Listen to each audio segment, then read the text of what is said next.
Jade Cargill sent to hospital. Cody Rhodes and Kevin Owens finally come face to face. Well, kinda. And CM Punk joins the Bloodline War.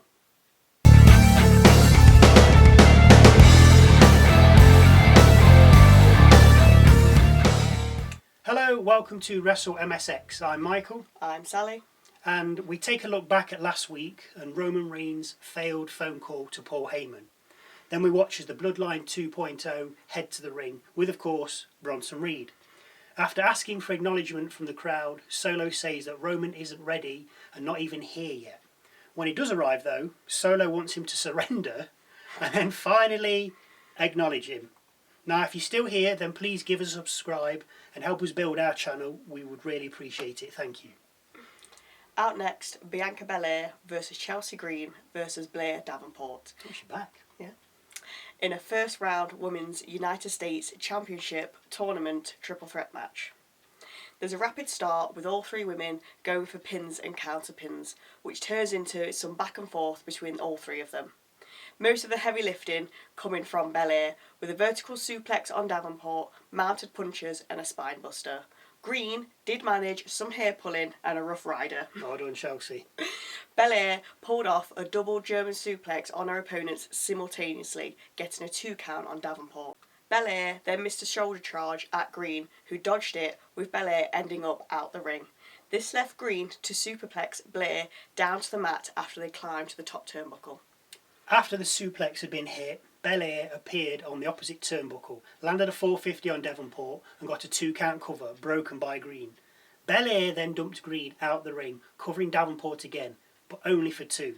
We then hear some shouting, and on the Titantron we see Jade Cargill lying on a car bonnet with the window screen smashed. Back in the ring we see Belair caught in 2 minds. Does she stay, or does she go to the aid of her friend? Or she decides to go, abandoning the match and checking on Jade. Good for her. Green heads back to the ring, hits Davenport with the unprettier after reversing a Davenport move, and pins for her to win. Green progresses to the next round. Somehow. Back from the break, we see Belair, Naomi and Bayley shouting at one another in front of an ambulance, Cargill inside, before Belair gets in the back and heads off to the medical facility with Cargill. Defending his United States Championship next is LA Knight against Santos Escobar. Escobar sending Humberto and Garza to the back, but keeping Elektra Lopez with him as he heads to the ring. Just before the match gets underway though, we get a vignette from Shinsuke Nakamura, who's been watching Knight, claiming he's frightened and that this is the beginning of the end. Knight's watching this, and as he does, Escobar attacks, taking advantage before the bells rung. When the bell does ring, Knight gets sent to the outside, followed by Escobar, who leaps over the top rope, landing on Knight. When we come back from the break, Escobar is chopping away at Knight and generally giving him a beat down. Knight fights out of a submission though, hitting Santos with a neckbreaker and getting a 2 count cover. After ending up on the top rope, Knight knocks Escobar to the mat and is about to drop the elbow on him when Shinsuke appears at the top of the rampway. This distraction allows Santos to Hurricane Rana Knight down to the mat, follow up with a frog splash and go for the Phantom Driver. Knight had other ideas, countering the Phantom Driver into a BFT and covering Santos for the 3, retaining his title. After the match, Shinsuke entered the ring, beat up Knight and left him down in the ring. Backstage we see Johnny Gargano pleading with Motor City Machine Guns to give DIY a tag title match. Motor City say that the Street Profits deserve it after last week. The Profits then enter the frame, pretty much saying they're going to go deal with Ciampa after last week. Back from the break, we see Nick Aldis questioning Nia Jax about what happened to Jade Cargill. Jax knows nothing, claiming she was helping Stratton and LaRae get ready for their match later. Aldis then catches up with Cody Rhodes, asking him where he's going. The ring, replies Rhodes, to do the face-to-face with Kevin Owens. Aldis replies that no one's seen Owens and doesn't think he's here. Rhodes heads to the ring regardless. Once in the ring, Rhodes pleads with Owens to come out, knowing he's here somewhere. Owens does indeed answer the call, coming through the crowd and dressed for the occasion. Rhodes tells him to get in the ring. Naturally, Owens doesn't and blames Rhodes for the way he's been behaving.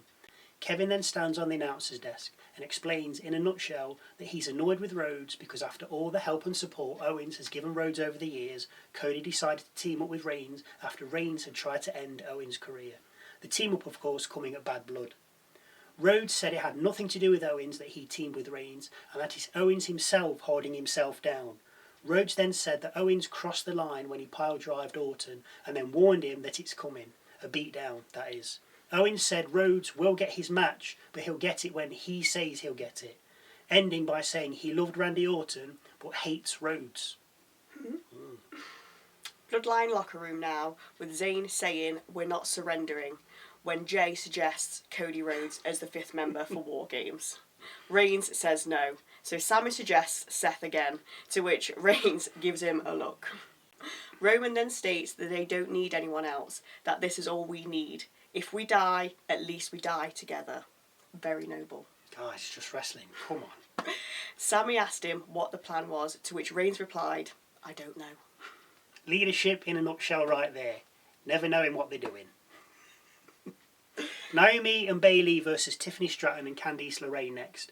But before the match gets underway, and as we come back from a break, we see Cody Rhodes walking through backstage, where he passes Carmelo Hayes and Giovanni Vinci. Ah, so he's alive. Yeah. Hayes says it's about time someone told Owens about himself. Rhodes, not happy with the remark, calls Hayes over before the two argue and Rhodes pushes Hayes over. Aldis steps in with Rhodes telling him that he needs to reevaluate his first round draft pick. The takeaway from all this though is that Gio is okay. Yeah. Back to the match and we see Nia Jax heading out with Stratton and LaRae before the battle finally gets underway.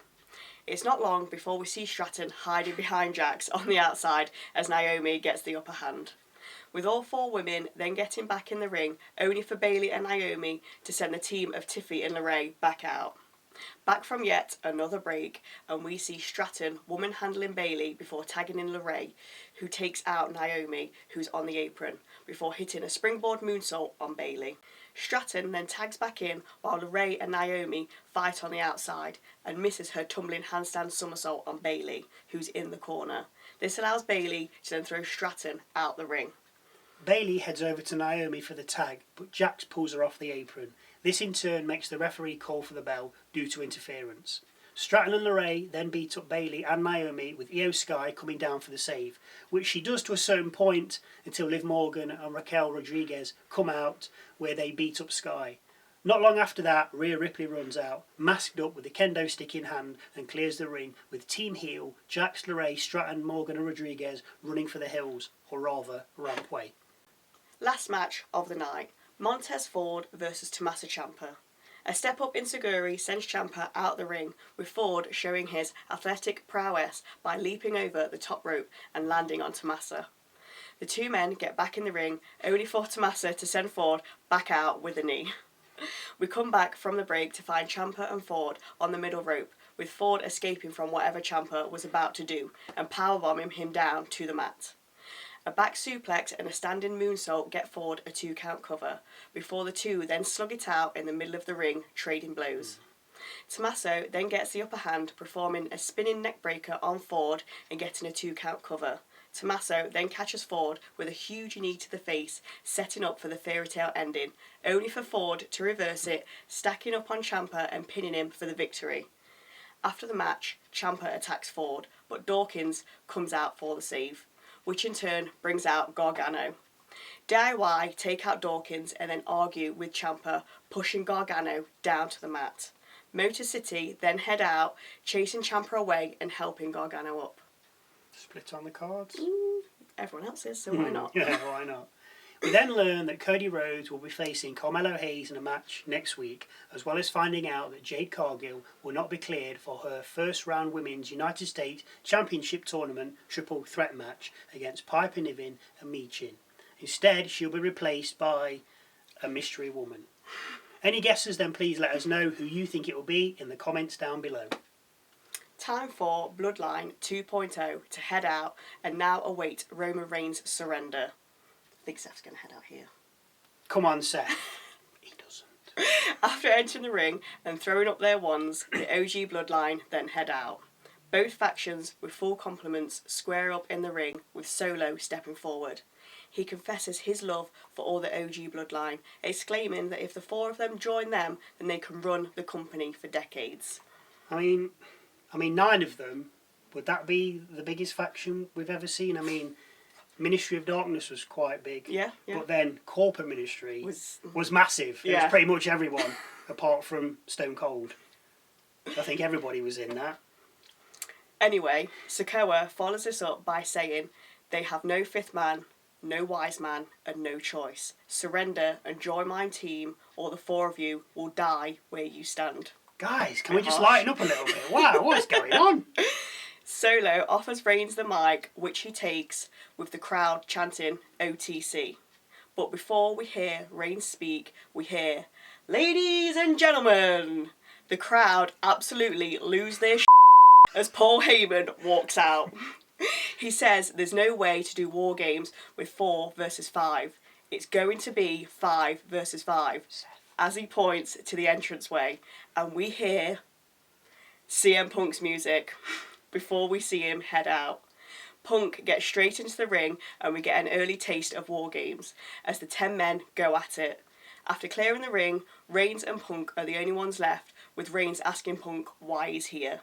Words are exchanged between Punk and Reigns, with Punk seamlessly saying he's not here for Reigns, he's here for Heyman. SmackDown fades to black, with Reigns and the Bloodline on one side of the ring, staring at Punk, with Punk on the other side, staring right back. Now, I'm not totally enamoured with Punk. I'm not really a fan of him. I would have preferred someone who had a dog in the fight. Fair point. But still, I suppose he has a link to Through Punk, Heyman. does it, through Heyman. Yeah. So, for a second, I thought we was going to have Lesnar. Thank God we didn't. But thankfully, we didn't.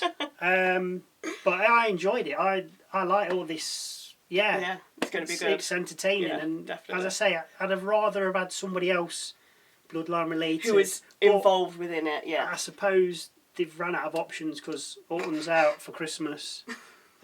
Rhodes and Owens have got their own little feud. Sammy's already in. I think they are struggling. Yeah, they're obviously Just for other trying to people, recruit aren't they? people, and they're like, nah. I mean, even Drew McIntyre, personally, for me, would have been better than Punk. But Fair, as I say, I'm not really into Punk.